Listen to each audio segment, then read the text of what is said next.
ਧਰਮ ਰਾਹੀਂ ਸੱਚ ਦੇ ਪ੍ਰਚਾਰ ਤੇ ਪ੍ਰਸਾਰ ਨੂੰ ਸਮਰਪਿਤ ਸਬਸਕ੍ਰਾਈਬ ਕਰੋ ਸਾਡਾ ਨਵਾਂ ਚੈਨਲ ਦਾ ਖਾਲਸ ਟੀਵੀ ਧਰਮ।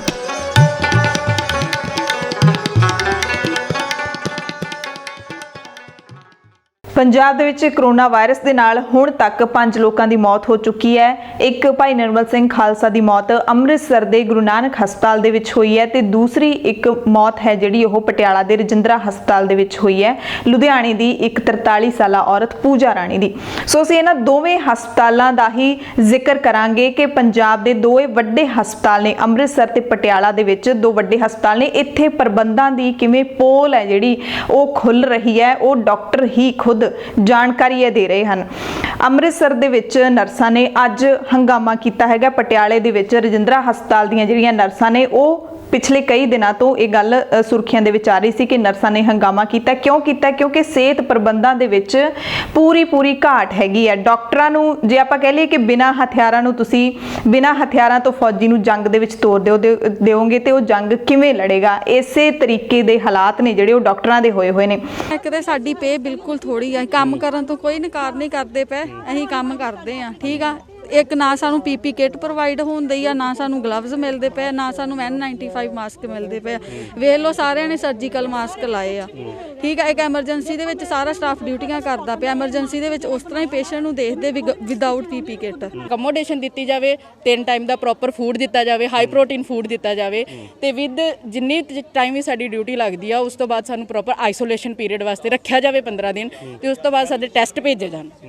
ਪਟਿਆਲਾ ਦੇ ਵਿੱਚ ਤੇ ਅੰਮ੍ਰਿਤਸਰ ਦੇ ਵਿੱਚ ਦੋਵਾਂ ਹਸਪਤਾਲਾਂ ਦੇ ਵਿੱਚ ਜਿਹੜੀਆਂ ਜੂਨੀਅਰ ਨਰਸਾਂ ਨੇ ਉਹਨਾਂ ਦੇ ਇਲਜ਼ਾਮ ਨੇ। ਇੱਕ ਸਭ ਤੋਂ ਵੱਡਾ ਇਲਜ਼ਾਮ ਜਿਹੜਾ ਨਰਸਾਂ ਦੇ ਵੱਲੋਂ ਲਾਇਆ ਜਾ ਰਿਹਾ ਹੈ, ਗੁਰੂ ਨਾਨਕ ਦੇਵ ਹਸਪਤਾਲ ਦੀਆਂ ਜਿਹੜੀਆਂ ਨਰਸਾਂ ਨੇ, ਜੂਨੀਅਰ ਨਰਸਾਂ, ਉਹਨਾਂ ਨੇ ਅੱਜ ਹੰਗਾਮਾ ਕੀਤਾ। ਉਹਨਾਂ ਨੇ ਇਲਜ਼ਾਮ ਲਾਇਆ ਕਿ ਕਰੋਨਾ ਵਾਰਡ ਦੇ ਵਿੱਚ ਜਾਂ ਆਈਸੋਲੇਸ਼ਨ ਵਾਰਡ ਦੇ ਵਿੱਚ ਕੋਈ ਵੀ ਸੀਨੀਅਰ ਡਾਕਟਰ ਨਹੀਂ ਜਾ ਰਿਹਾ, ਸਿਰਫ ਤੇ ਸਿਰਫ ਜੂਨੀਅਰ ਨਰਸਾਂ ਨੂੰ ਭੇਜਿਆ ਜਾ ਰਿਹਾ ਹੈ ਤੇ ਜੂਨੀਅਰ ਡਾਕਟਰ ਹੀ ਡਿਊਟੀ ਕਰ ਰਹੇ ਨੇ। ਪਟਿਆਲਾ ਦਾ ਰਜਿੰਦਰਾ ਹਸਪਤਾਲ, ਉੱਥੋਂ ਵੀ ਸਾਨੂੰ ਜਾਣਕਾਰੀ ਮਿਲੀ ਹੈ, ਪੁਖਤਾ ਜਾਣਕਾਰੀ ਹੈ। ਉੱਥੋਂ ਦੇ ਸੀਨੀਅਰ ਤੇ ਜੂਨੀਅਰ ਡਾਕਟਰਸ ਨੇ ਖੁਦ ਜਾਣਕਾਰੀ ਦਿੱਤੀ ਹੈ ਕਿ ਉੱਥੇ ਸਿਰਫ ਤੇ ਸਿਰਫ ਡਿਊਟੀ ਦੇ ਰਹੇ ਨੇ ਜਿਹੜੇ ਉਹ ਜੂਨੀਅਰ ਡਾਕਟਰ ਨੇ, ਯਾਨੀ ਕਿ ਜਿਹੜੇ MD ਕਰ ਰਹੇ ਹੁੰਦੇ ਨੇ, ਤੇ ਜੂਨੀਅਰ ਨਰਸਾਂ ਉੱਥੇ ਡਿਊਟੀ ਕਰ ਰਹੀਆਂ ਨੇ ਜਿਨ੍ਹਾਂ ਦੀ ਤਨਖਾਹ ਸਿਰਫ ਤੇ ਸਿਰਫ 5000 7000 ਜਾਂ 10000 ਹੈ।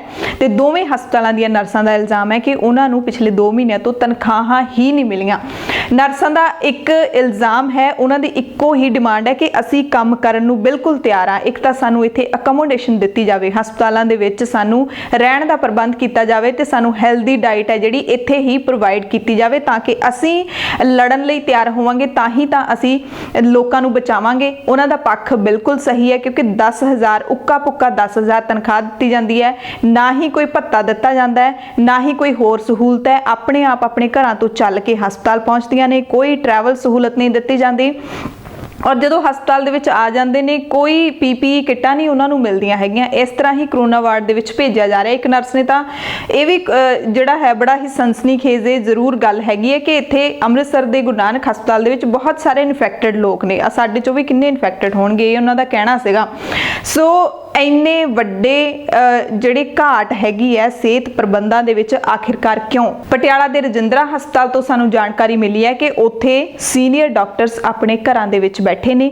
ਕੋਈ ਵੀ ਡਾਕਟਰ ਉੱਥੇ ਹਸਪਤਾਲਾਂ ਦੇ ਵਿੱਚ ਡਿਊਟੀ ਦੇਣ ਨਹੀਂ ਜਾ ਰਿਹਾ, ਜੂਨੀਅਰ ਡਾਕਟਰਸ ਦੀ ਡਿਊਟੀ ਲਾਈ ਜਾ ਰਹੀ ਹੈ ਤੇ ਸੀਨੀਅਰ ਡਾਕਟਰਾਂ ਦੇ ਘਰੇ ਹਾਜ਼ਰੀ ਰਜਿਸਟਰ ਜਾ ਰਹੇ ਨੇ। ਕਿੰਨੀ ਵੱਡੀ ਖਾਮੀ ਹੈ ਇਸ ਸਿਸਟਮ ਦੇ ਵਿੱਚ ਕਿ ਉਹਨਾਂ ਦੇ ਘਰੇ ਰਜਿਸਟਰ ਜਾ ਰਹੇ ਨੇ ਕਿ ਤੁਸੀਂ ਹਾਜ਼ਰੀ ਲਾ ਦਿਓ, ਮਤਲਬ ਕਿ ਤੁਸੀਂ ਔਨ ਡਿਊਟੀ ਹੋ, ਪਰ ਤੁਸੀਂ ਹਸਪਤਾਲ ਦੇ ਵਿੱਚ ਜਾ ਕੇ ਕੰਮ ਨਹੀਂ ਕਰ ਰਹੇ ਕਿਉਂਕਿ ਸਹੂਲਤਾਂ ਦਾ ਪ੍ਰਬੰਧ ਨਹੀਂ ਹੈਗਾ ਉਸ ਤਰੀਕੇ ਨਾਲ ਜਿਸ ਤਰੀਕੇ ਨਾਲ ਹੋਣਾ ਚਾਹੀਦਾ। ਜੇ PPE ਕਿੱਟਾਂ ਨਹੀਂ, ਡਾਕਟਰ ਵੀ ਆਖਿਰਕਾਰ ਇਨਸਾਨ ਨੇ।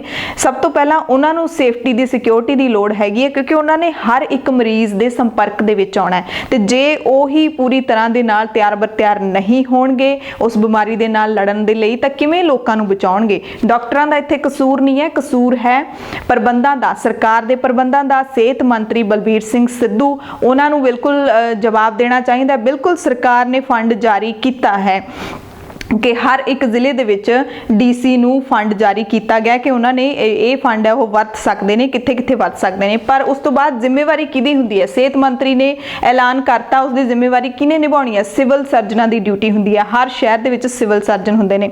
ਪਟਿਆਲਾ ਦੇ ਸਿਵਲ ਸਰਜਨ ਦਾ ਨਾਮ ਹੈ ਹਰੀਸ਼ ਮਲਹੋਤਰਾ, ਅੰਮ੍ਰਿਤਸਰ ਦੇ ਸਿਵਲ ਸਰਜਨ ਦਾ ਨਾਮ ਹੈ ਪ੍ਰਭਦੀਪ ਕੌਰ ਜੌਹਲ। ਉਸ ਤੋਂ ਬਾਅਦ ਸਿਵਲ ਸਰਜਨ ਜਿਹੜਾ ਹੁਕਮ ਦਿੰਦਾ ਹੈ, ਪ੍ਰਿੰਸੀਪਲ ਨੇ ਉਹ ਸਾਰਾ ਜਿਹੜੇ ਹੁਕਮਾਂ ਤੇ ਤਾਮੀਲ ਕਰਵਾਉਣੀ ਹੁੰਦੀ ਹੈ। ਐਕਸ਼ਨ ਹੈ ਜਿਹੜਾ ਪ੍ਰਿੰਸੀਪਲ ਨੇ ਕਰਵਾਉਣਾ ਹੁੰਦਾ ਹੈ। ਪਟਿਆਲਾ ਦੇ ਪ੍ਰਿੰਸੀਪਲ ਡਾਕਟਰ ਹਰਜਿੰਦਰ ਸਿੰਘ ਨੇ ਤੇ ਅੰਮ੍ਰਿਤਸਰ ਦੇ ਪ੍ਰਿੰਸੀਪਲ ਸੁਜਾਤਾ ਸ਼ਰਮਾ। ਤਾਂ ਇਹ ਚਾਰੋਂ ਲੋਕ ਕੀ ਕਰ ਰਹੇ ਨੇ, ਇਸ ਬਾਰੇ ਸਿਹਤ ਮੰਤਰੀ ਨੂੰ ਜ਼ਰੂਰ ਪੁੱਛਣਾ ਚਾਹੀਦਾ ਹੈ, ਟਾਈਟ ਕਰਨਾ ਚਾਹੀਦਾ ਹੈ। ਇਹਨਾਂ ਲੋਕਾਂ ਤੋਂ ਜਵਾਬਦੇਹੀ ਬਣਦੀ ਹੈ ਕਿ ਆਖਿਰਕਾਰ ਤੁਹਾਡੇ ਥੱਲੇ ਕੰਮ ਕਰਨ ਵਾਲੇ ਡਾਕਟਰਾਂ ਦਾ ਕੀ ਹਾਲ ਹੈ, ਕੀ ਉਹਨਾਂ ਤੱਕ ਸਿਹਤ ਸਹੂਲਤਾਂ ਪਹੁੰਚ ਰਹੀਆਂ ਨੇ? ਜੇ ਕੱਲੇ ਜੂਨੀਅਰ ਡਾਕਟਰਾਂ ਨੂੰ ਤੁਸੀਂ ਮੈਦਾਨ ਦੇ ਵਿੱਚ ਖੜਾ ਕੀਤਾ ਹੋਇਆ, ਸੀਨੀਅਰ ਡਾਕਟਰ ਘਰਾਂ ਦੇ ਵਿੱਚ ਬੈਠੇ ਨੇ, ਤਾਂ ਕਿਉਂ ਬੈਠੇ ਨੇ? ਕੀ ਸਿਰਫ ਸੀਨੀਅਰ ਡਾਕਟਰਾਂ ਦੀ ਜਾਨ ਨੂੰ ਖਤਰਾ ਹੈ, ਜੂਨੀਅਰ ਡਾਕਟਰਾਂ ਦੀ ਜਾਨ ਨੂੰ ਖਤਰਾ ਨਹੀਂ ਹੈਗਾ? ਜੇ ਜੂਨੀਅਰ ਡਾਕਟਰ ਲਾਏ ਨੇ, ਉਹ ਕੰਮ ਕਰਨ ਨੂੰ ਤਿਆਰ ਨੇ, ਪਰ ਉਹਨਾਂ ਨੂੰ ਤੁਸੀਂ ਕਿਉਂ ਨਹੀਂ ਉਪਲਬਧ ਕਰਵਾ ਸਕਦੇ? ਜਿਹੜੇ ਸਪੈਸ਼ਲ ਤੇ ਲੋੜੀਂਦੇ ਇਕਵਿਪਮੈਂਟ ਹੁੰਦੇ ਨੇ, ਉਹਨਾਂ ਨੂੰ ਜ਼ਰੂਰ ਇਹ ਉਪਲਬਧ ਕਰਵਾਏ ਜਾਣੇ ਚਾਹੀਦੇ ਨੇ। ਸੋ ਇਹ ਦਿਲ ਦਹਿਲਾਉਣ ਵਾਲੀਆਂ ਬਿਲਕੁਲ ਗੱਲਾਂ ਨੇ, ਕਿਉਂਕਿ ਸਿਹਤ ਪ੍ਰਬੰਧਾਂ ਦੇ ਵਿੱਚ ਇੰਨੀ ਵੱਡੀ ਨਾਕਾਮੀ ਹੈ। ਭਾਈ ਨਿਰਮਲ ਸਿੰਘ ਖਾਲਸਾ ਦੀ ਮੌਤ ਦੇ ਉੱਤੇ ਹੁਣ ਬੜੇ ਸਵਾਲ ਉੱਠ ਰਹੇ ਨੇ, ਜਿਹੜੇ ਅਸੀਂ ਵੱਖਰੀ ਰਿਪੋਰਟ ਦੇ ਵਿੱਚ ਤੁਹਾਨੂੰ ਦੱਸਾਂਗੇ ਕਿ ਕੀ ਸਵਾਲ ਉੱਠ ਰਹੇ ਨੇ, ਇਹਨਾਂ ਦਾ ਕੀ ਮਤਲਬ ਹੈ, ਕੌਣ ਇਹਦੇ ਪਿੱਛੇ ਜ਼ਿੰਮੇਵਾਰ ਹੈ।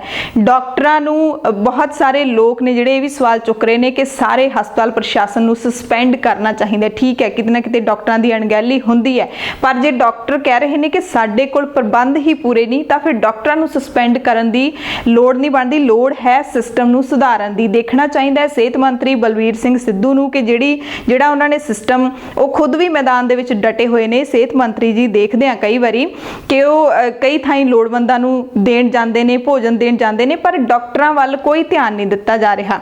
ਡਾਕਟਰਾਂ ਦੇ ਵਾਸਤੇ ਥਾਲੀਆਂ ਖੜਕਦੀਆਂ ਨੇ, ਤਾੜੀਆਂ ਵੱਜਦੀਆਂ ਨੇ, ਟੱਲ ਖੜਕਦੇ ਨੇ, ਪਰ ਡਾਕਟਰਾਂ ਨੂੰ ਸਹੂਲਤ ਨਹੀਂ ਦਿੱਤੀ ਜਾ ਰਹੀ। ਕੈਸਾ ਦੇਸ਼ ਹੈ ਸਾਡਾ ਕਿ ਅਸੀਂ ਉਹਨਾਂ ਵਾਸਤੇ ਤਾੜੀਆਂ ਜ਼ਰੂਰ ਵਜਾ ਸਕਦੇ ਹਾਂ, ਪਰ ਨਾ ਹੀ ਤਾਂ ਉਹਨਾਂ ਨੂੰ ਪੱਕਾ ਕਰ ਸਕਦੇ ਹਾਂ, ਨਾ ਹੀ ਉਹਨਾਂ ਦਾ ਮਿਹਨਤਾਨਾ ਸਹੀ ਦੇ ਸਕਦੇ ਹਾਂ, ਤੇ ਨਾ ਹੀ ਉਹਨਾਂ ਨੂੰ ਵਰਦੀ ਜਿਹੜੀ ਹੈ ਉਹ ਪੂਰੀ ਪਵਾ ਸਕਦੇ ਹਾਂ। ਇਸ ਮੁਲਕ ਦੇ ਵਿੱਚ ਅਸੀਂ ਰਹਿੰਦੇ ਹਾਂ। ਸੋ ਨਰਸਾਂ ਦੀਆਂ ਖਾਸ ਤੌਰ ਤੇ ਪਰੇਸ਼ਾਨੀਆਂ ਨੇ। PPE ਕਿਟ ਨਹੀਂ ਮਿਲ ਰਹੀ, ਮਾਸਕ ਨਹੀਂ ਮਿਲ ਰਹੇ, N95 ਸਰਜੀਕਲ ਮਾਸਕ ਜਿਹੜੇ ਉਹਨਾਂ ਨੂੰ ਨਹੀਂ ਮਿਲ ਰਹੇ, ਗਲਵਜ਼ ਨਹੀਂ ਮਿਲ ਰਹੇ, ਰੋਟੇਸ਼ਨ ਦੇ ਵਿੱਚ ਡਿਊਟੀ ਨਹੀਂ ਲੱਗ ਰਹੀ, ਸਿਰਫ ਤੇ ਸਿਰਫ ਜੂਨੀਅਰ ਨਰਸਾਂ ਦੀ ਡਿਊਟੀ ਲੱਗ ਰਹੀ ਹੈ, ਜਿਹੜੀ ਕਿ ਰੋਟੇਸ਼ਨ ਦੇ ਵਿੱਚ ਹੋਣੀ ਚਾਹੀਦੀ ਹੈ। ਹਸਪਤਾਲਾਂ ਦੇ ਵਿੱਚ ਉਹਨਾਂ ਦੀ ਅਕੋਮੋਡੇਸ਼ਨ ਦਾ ਪ੍ਰਬੰਧ ਕੀਤਾ ਜਾਣਾ ਚਾਹੀਦਾ, ਕਿਉਂਕਿ ਉਹ ਡਿਊਟੀ ਕਰਕੇ ਜਾਂਦੀਆਂ ਨੇ, ਉਹਨਾਂ ਕੋਲ ਪ੍ਰੀਕਾਸ਼ਨਸ ਸਾਰੀਆਂ ਨਹੀਂ ਹੈਗੀਆਂ, ਤੇ ਜਦੋਂ ਘਰਾਂ ਦੇ ਵਿੱਚ ਜਾਂਦੀਆਂ ਨੇ, ਘਰਾਂ ਦੇ ਵਿੱਚ ਉਹਨਾਂ ਦੇ ਪਰਿਵਾਰ ਨੇ, ਫੈਮਲੀਜ਼ ਨੇ, ਤੇ ਅੱਗੇ ਇਨਫੈਕਸ਼ਨ ਉਹਨਾਂ ਨੂੰ ਵੀ ਜਾ ਸਕਦੀ ਹੈ। ਉਹਨਾਂ ਦੀ ਵੀ ਫੈਮਲੀ ਹੈ, ਉਹਨਾਂ ਨੂੰ ਵੀ ਡਰ ਹੈ ਆਪਣੀ ਸਿਹਤ ਦਾ। ਉਹ ਕਹਿੰਦੇ ਨੇ ਕਿ ਅਸੀਂ ਆਪਣਾ ਘਰ ਛੱਡ ਸਕਦੇ ਹਾਂ। ਇਸ ਹਾਲਾਤ ਦੇ ਵਿੱਚ ਅਸੀਂ ਬਿਲਕੁਲ ਨਾਲ ਡਟ ਕੇ ਖੜੇ ਹਾਂ, ਸਾਰਿਆਂ ਦੇ, ਸਰਕਾਰ ਦੇ ਨਾਲ ਖੜੇ ਹਾਂ, ਪ੍ਰਸ਼ਾਸਨ ਦੇ ਨਾਲ ਖੜੇ ਹਾਂ, ਮਰੀਜ਼ਾਂ ਦਾ ਇਲਾਜ ਕਰਨ ਨੂੰ ਤਿਆਰ ਹਾਂ, ਉਹਨਾਂ ਦੀ ਦੇਖ-ਰੇਖ ਕਰਨ ਨੂੰ ਤਿਆਰ ਹਾਂ, ਪਰ ਸਾਨੂੰ ਇੱਥੇ ਰਹਿਣ ਦਾ ਪ੍ਰਬੰਧ ਕੀਤਾ ਜਾਵੇ। ਸਾਨੂੰ ਜਿਹੜੀ ਹਾਈ ਪ੍ਰੋਟੀਨ ਡਾਈਟ ਹੈ ਉਹ ਦਿੱਤੀ ਜਾਵੇ। ਮੇਨ ਇਹ ਨਰਸਾਂ ਦੀਆਂ ਮੰਗਾਂ ਹੈਗੀਆਂ ਨੇ, ਇਹ ਬਹੁਤ ਉਹਨਾਂ ਦੀਆਂ ਵਾਜਿਬ ਮੰਗਾਂ ਨੇ, ਜਾਇਜ਼ ਮੰਗਾਂ ਨੇ। ਤਨਖਾਹਾਂ 2-2 ਮਹੀਨੇ ਤੋਂ ਨਹੀਂ ਦਿੱਤੀਆਂ, ਕਿਸੇ ਦੀ 5000 ਤਨਖਾਹ ਹੈ, ਕਿਸੇ ਦੀ 7000 ਤੇ ਕਿਸੇ ਦੀ 10000, ਉੱਕਾ ਪੁੱਕਾ ਤਨਖਾਹ ਹੈ। ਇਸ ਤੋਂ ਉੱਤੇ ਕੋਈ ਭੱਤਾ ਨਹੀਂ, ਕੋਈ ਸਹੂਲਤ ਨਹੀਂ, ਕੋਈ ਟਰੈਵਲ, TA DA ਕੁਛ ਨਹੀਂ ਹੈਗਾ। ਸੋ ਕਿਉਂ ਤਨਖਾਹਾਂ ਇਹਨਾਂ ਦੀਆਂ ਰੋਕੀਆਂ ਹੋਈਆਂ ਨੇ? ਤੁਰੰਤ ਜਾਰੀ ਕਰਨੀਆਂ ਚਾਹੀਦੀਆਂ ਨੇ, ਬਲਕਿ ਵਾਧੂ ਜਾਰੀ ਕਰਨੀਆਂ ਚਾਹੀਦੀਆਂ ਨੇ, ਕਿਉਂਕਿ ਅਜਿਹੇ ਹਾਲਾਤਾਂ ਦੇ ਵਿੱਚ ਲੋੜ ਹੈ ਉਹਨਾਂ ਨੂੰ, ਉਹਨਾਂ ਦੇ ਪਰਿਵਾਰਾਂ ਨੂੰ ਵੀ ਲੋੜ ਹੈ। ਕੋਈ ਆਰਮੀ ਦੇ ਵਿੱਚ ਜਿਹੜੇ ਆਰਮੀ ਮੈਨ ਹੁੰਦੇ ਨੇ, ਉਹਨਾਂ ਦੀ ਆਰਮੀ ਪੂਰੀ ਉਮਰ ਉਹਨਾਂ ਦੀ ਜ਼ਿੰਮੇਵਾਰੀ ਲੈਂਦੀ ਹੈ। ਕੋਈ ਜੇ ਬਿਮਾਰ ਨੇ ਉਹ, ਤਾਂ ਵੀ ਉਹਨਾਂ ਦੇ ਲਈ ਸਹੂਲਤ ਹੈ। ਉਹ ਸਮਝਦੀ ਹੈ ਕਿ ਸਾਡੇ ਨੇ, ਜਿੰਨਾ ਚਿਰ ਜਿਉਂਦੇ ਨੇ ਅਸੀਂ ਇਹਨਾਂ ਦੀ ਟੇਕ ਕੇਅਰ ਕਰਨੀ ਹੈ। ਤਾਂ ਬਾਕੀ ਡਿਪਾਰਟਮੈਂਟਸ ਦੇ ਵਿੱਚ ਜਿਹੜੇ ਕੱਚੇ ਕੰਮ ਕਰਨ ਵਾਲੇ ਨੇ, ਇਹ ਤਰਾਸਦੀ ਹੈ ਕਿ ਜਿੰਨੇ ਜੂਨੀਅਰ ਹੁੰਦੇ ਨੇ ਉਹਨਾਂ ਤੋਂ ਕੰਮ ਵਾਧੂ ਲਿਆ ਜਾਂਦਾ ਹੈ, ਪਰ ਉਹਨਾਂ ਨੂੰ ਸਹੂਲਤ ਉਨੀ ਨਹੀਂ ਦਿੱਤੀ ਜਾਂਦੀ। ਇਹ ਤਰਾਸਦੀ ਹੈ, ਇਹ ਭੇਦਭਾਵ ਹੈ। ਸੋ ਇਹੋ ਜਿਹੇ ਹਾਲਾਤਾਂ ਦੇ ਵਿੱਚ, ਇਹੋ ਜਿਹੇ ਮੌਕਿਆਂ ਤੇ ਤਾਂ ਇਹਨਾਂ ਨੂੰ ਐਪਰੀਸ਼ੀਏਟ ਕਰਨਾ ਚਾਹੀਦਾ ਜਿਹੜੇ ਡਟੇ ਹੋਏ ਨੇ ਮੈਦਾਨ ਦੇ ਵਿੱਚ। ਸੋ ਪੰਜਾਬ ਦੇ ਵਿੱਚ ਜ਼ਰੂਰ ਮੁੱਖ ਮੰਤਰੀ ਕੈਪਟਨ ਅਮਰਿੰਦਰ ਸਿੰਘ ਨੂੰ ਇਸ ਨੂੰ ਗੰਭੀਰਤਾ ਨਾਲ ਲੈਣਾ ਚਾਹੀਦਾ, ਕਿਉਂਕਿ ਅਸੀਂ ਨਹੀਂ ਕਹਿ ਰਹੇ, ਨਰਸਾਂ ਖੁਦ ਕਹਿ ਰਹੀਆਂ ਨੇ ਕਿ ਉਹਨਾਂ ਦੇ ਕੋਲ ਜੰਗ ਲੜਨ ਦੇ ਲਈ ਹਥਿਆਰ ਨਹੀਂ ਹੈਗੇ, ਪਰ ਉਹਨਾਂ ਨੂੰ ਜੰਗ ਦੇ ਵਿੱਚ ਖੜਾਇਆ ਜਾ ਰਿਹਾ ਹੈ। ਉਹ ਤਿਆਰ ਨੇ ਜੰਗ ਲੜਨ ਨੂੰ, ਪਰ ਉਹਨਾਂ ਨੂੰ ਉਹ ਹਥਿਆਰ ਨਹੀਂ ਮੁਹੱਈਆ ਕਰਵਾਏ ਜਾ ਰਹੇ।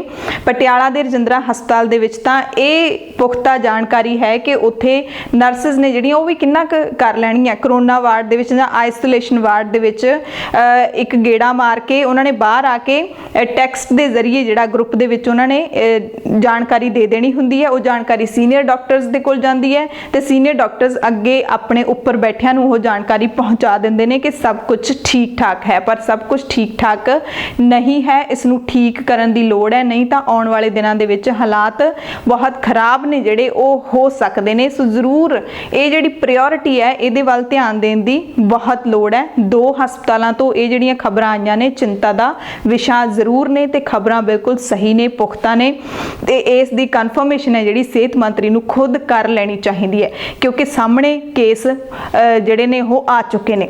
ਧੰਨਵਾਦ।